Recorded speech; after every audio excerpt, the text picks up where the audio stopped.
it just seems so much more gratifying to watch somebody else have an aha moment with their own mechanism that you helped them see.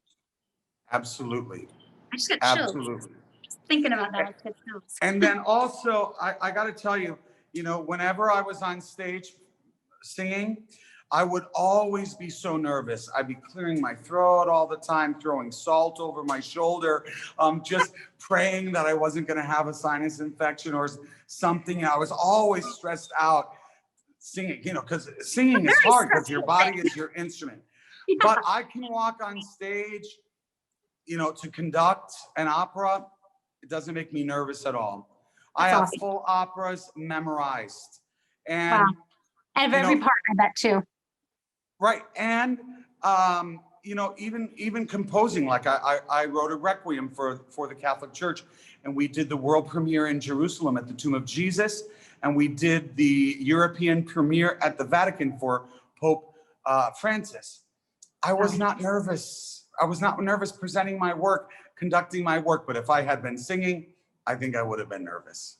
So. Yeah, well, and it kind of gave me a little bit of a visceral reaction when you started listing all the things that go wrong when you're a singer, because I was like, yeah, that's exactly what we're always nervous about, sinus infections and I actually had a vocal hemorrhage, a legitimate vocal hemorrhage on stage performing, and I had to be out of work for 5 weeks.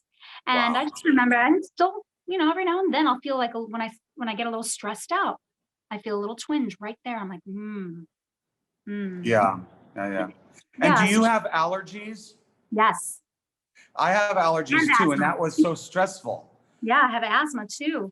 It's like, do you take the medication because the medication dries you out, but then if you don't take the medication, you get swollen. It's like a constant stress. It's always me. I can have a glass of wine before I walk on to conduct an opera, and I'm good. I love that.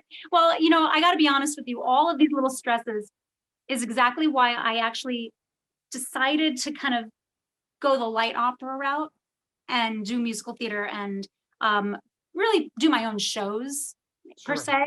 I do my own, headlining, like cabaret style shows now. And I prefer to do that because it is so much less stressful. With opera, I remember, like you said, wine. If I had a glass of wine 2 days before a performance, there was so much work you had to do to overcome the inflammation and, the dryness and all of it. Yeah, and I wonder how much of that actually is physical or how much of it is up here.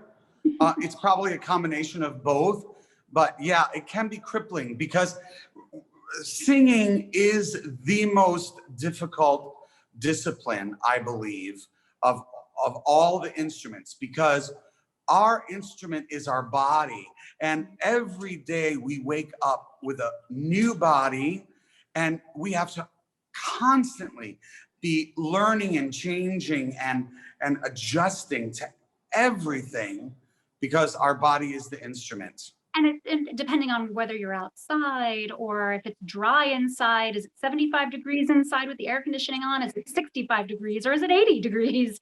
There's so many factors involved. It is very nuanced, very, you have to be very body aware. And I think what you're saying about how it's sort of probably a mix of both. And I think for a lot of people, the old school opera singers, they were all a bunch of smokers and drinking whiskey. And it's like, you realize that, okay, pH balance is a real thing.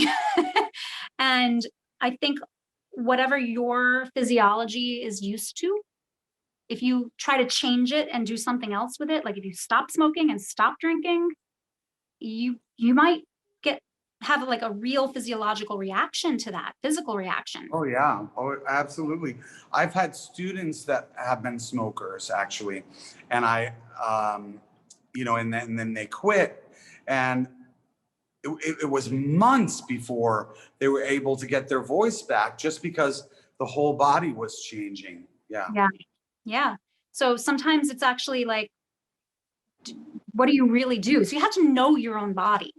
Yeah. And make wise, healthy choices, obviously. But for your voice, that could mean if you're going to quit smoking or quit drinking, make sure you don't have any performances for a few months. Exactly. Yep. Yeah, Yep. you stop drinking coffee because your body's used to drinking coffee. I drink coffee every morning, you know, but I didn't used to. And I remember the changes that I had when I started drinking more coffee. You get jittery. Okay, how do you control the jitters? Because that actually affects your vocal folds Sure. in sometimes a negative way where you can't control the vibrato. So Right. I love that we just kind of veered off into that, you know, vocal health direction, because that's a big part of what I want to talk about actually is